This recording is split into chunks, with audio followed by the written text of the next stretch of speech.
Bible की पुस्तक उत्पत्ति उसका 17वां अध्याय।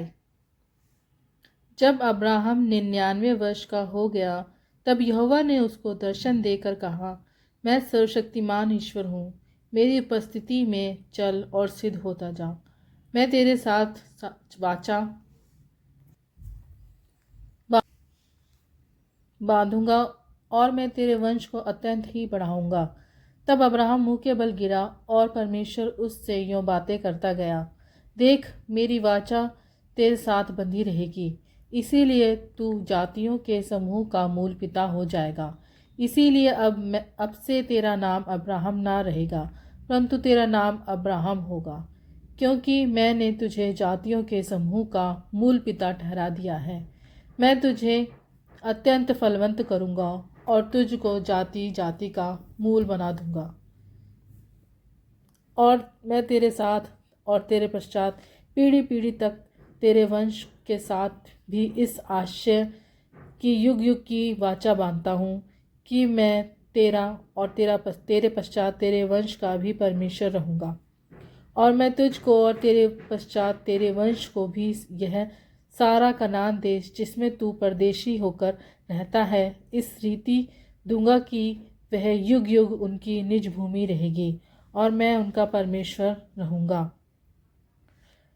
फिर परमेश्वर ने अब्राहम से कहा, तू भी मेरे साथ बांधी हुई वाचा का पालन करना, तू और तेरे पश्चात तेरा वंश भी अपनी अपनी पीढ़ी में उसका पालन करे। मेरे साथ बांधी हुई वाचा जिसका पालन तुझे और तेरे पश्चात तेरे वंश को करना पड़ेगा वह यह है, तुम में से एक एक पुरुष का खतना हो। तुम अपनी अपनी खलड़ी का खतना करा लेना। जो वाचा मेरे और तुम्हारे बीच में है उसका यही चिन्ह होगा। पीढ़ी पीढ़ी में केवल तेरे वंश ही के लोग नहीं, पर जो तेरे घर में उत्पन्न हुआ हो अथवा परदेशियों से रुपा देकर मोल लिया गया, ऐसे सब पुरुष भी जब 8 दिन के हो जाएं तब उनका खतना किया जाए। जो तेरे घर में उत्पन्न हो अथवा तेरे रुपए से मोल लिया जाए उसका खतना अवश्य ही किया जाए। इस प्रकार मेरी वाचा जिसका चिन्ह तुम्हारी देह में होगा वह युग युग रहेगी। जो पुरुष खतना रहित रहे अर्थात जिसकी खलड़ी का खतना ना हो वह प्राणी अपने लोगों में से नष्ट किया जाए, क्योंकि उसने मेरे साथ बांधी हुई वाचा को तोड़ दिया। फिर परमेश्वर ने अब्राहम से कहा, तेरी जो पत्नी सारे है उसको तू अब सारे ना कहना, उसका नाम सारा होगा। मैं उसको आशीष दूंगा और तुझको उसके द्वारा एक पुत्र दूंगा। और मैं तुमको उसको ऐसी आशीष दूंगा कि वह जाति जाति की मूल माता हो जाएगी और उसके वंश में राज्य राज्य के राजा उत्पन्न होंगे।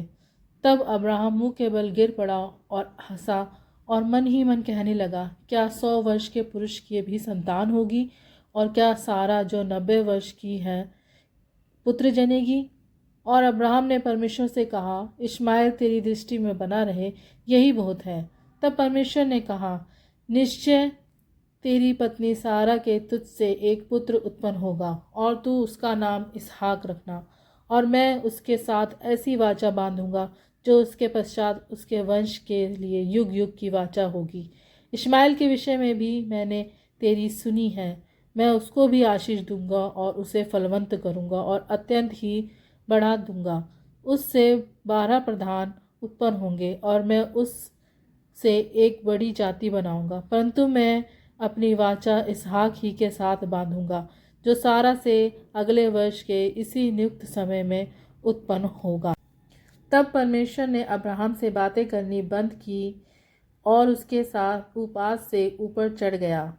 तब अब्राहम ने अपने पुत्र इश्माएल को लिया और उसके घर में जितने उत्पन्न हुए थे और जितने उसके रुपए से मोल लिए गए थे अर्थात उसके घर में जितने पुरुष थे उन सबों को लेके उसी दिन परमेश्वर के वचन के अनुसार उनको खलड़ी का खतना किया। जब अब्राहम की खलड़ी का खतना हुआ तब वह 99 वर्ष का था और जब उसके पुत्र इश्माएल की खलड़ी की खतना हुआ तब वह 13 वर्ष का था। अब्राहम और उसके पुत्र इश्माइल दोनों का खतना एक ही दिन हुआ। और उसके घर में जितने पुरुष थे जो घर में उत्पन्न हुए तथा जो परदेशियों के हाथ से मोल लिए गए थे, सबका खतना उसके साथ ही हुआ।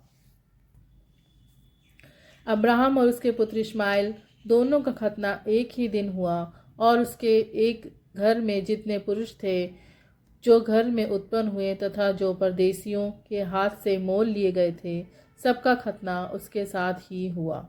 परमेश्वर अपने वचन के पढ़े जाने और सुने जाने पर हम सबको आशीष दे। आमीन।